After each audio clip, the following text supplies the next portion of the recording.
Bienvenidos, queridísimos televidentes, buscadores y buscadoras. El sol aún no se ha puesto por última vez. Mientras hay vida y esperanza, el problema nuestro es que nos alimentamos desde la mañana con las tristes noticias de los noticieros que nos envenenan desde el temprano momento de levantarnos.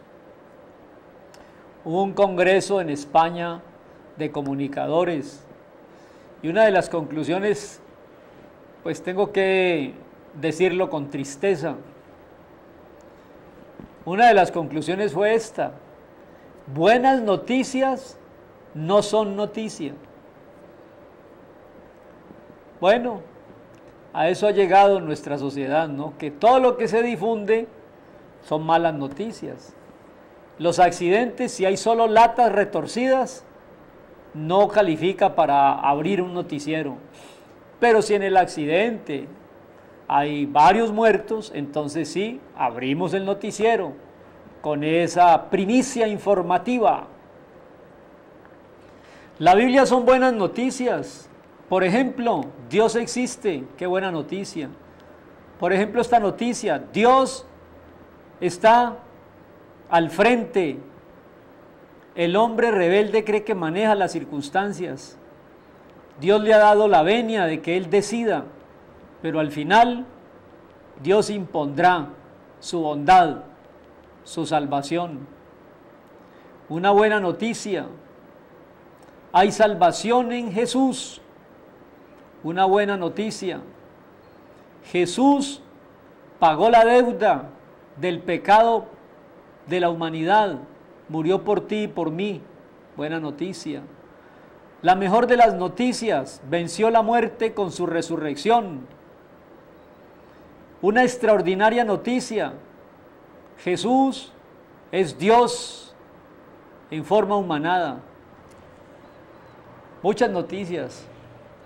La mejor de todas: Jesús viene y pronto. Otra noticia: Israel es el pueblo al que hay que estar pendiente, porque es como el foco, el punto focal de la noticia bíblica. La paz del mundo es la paz de Israel. Puede ser que sí. Esté atento a lo que le pasa a ese pueblo, que ha sido un pueblo también rebelde y por eso ha sufrido tanto. Los creyentes en las iglesias tenemos una responsabilidad añadida, y ese es el tema de la reflexión de hoy, y es de que juzguemos las cosas entre nosotros y busquemos la respuesta y la solución, y seamos justos en nuestras decisiones, creyentes, juez y verdugos. Repito, creyentes en Cristo, jueces de los litigios dentro de la comunidad y aplicadores de esa justicia.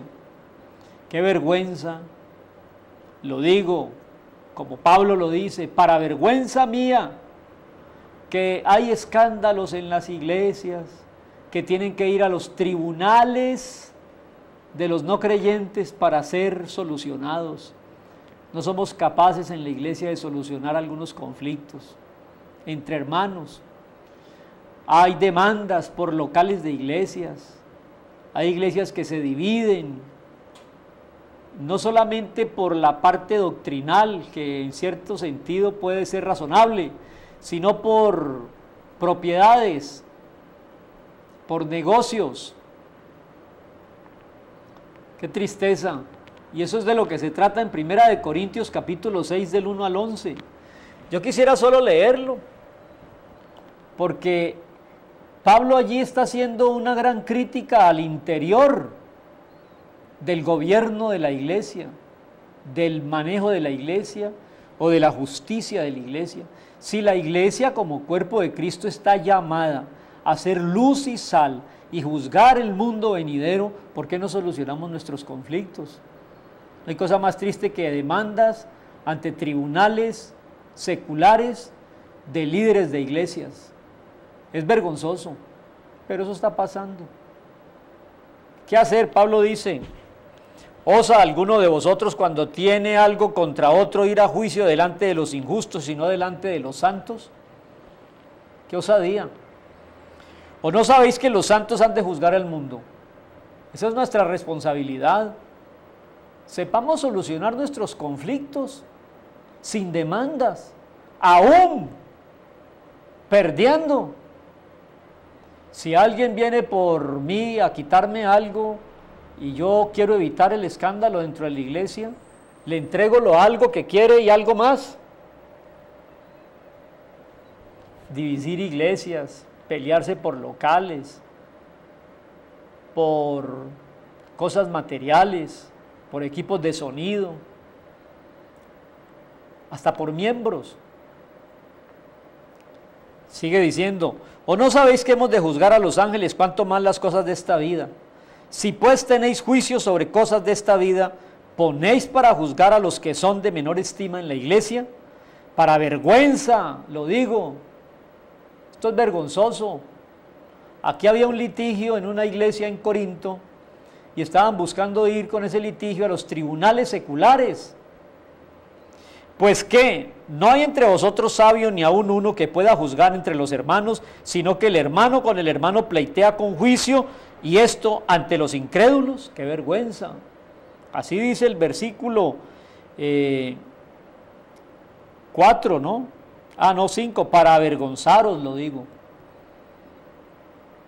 Amado líder, cristiano, creyente, pastor, si hay litigios entre nosotros al interior de la iglesia, sepamos con madurez y con espiritualidad afrontarlos, aún saliendo perjudicados, pero por encima de todo está el testimonio que le estamos dando a la sociedad.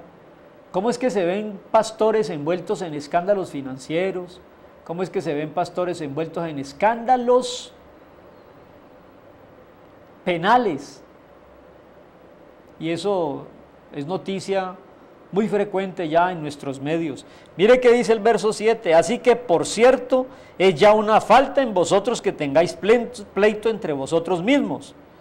¿Por qué no sufrís más bien el agravio? ¿Por qué no sufrís más bien el ser defraudados?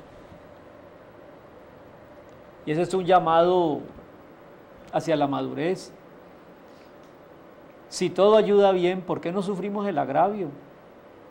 ¿Por qué hemos de pelearnos?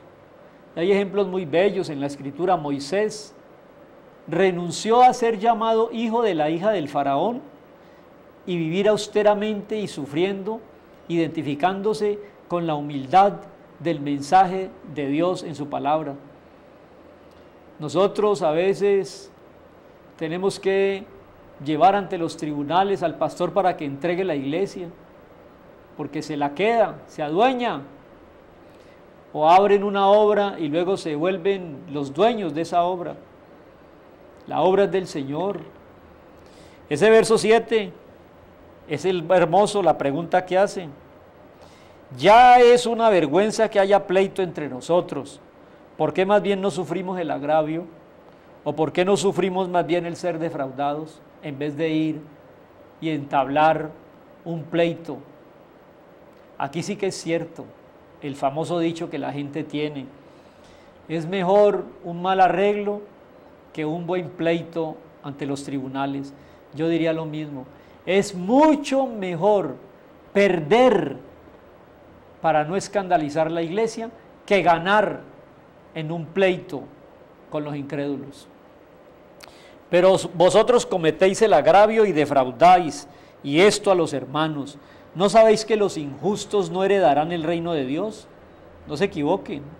Ni los fornicarios, ni los idólatras, ni los adúlteros, ni los afeminados, ni los que se echan con varones, atención, ni los ladrones, ni los avaros, ni los borrachos, ni los maldicientes, ni los estafadores heredarán el reino de Dios.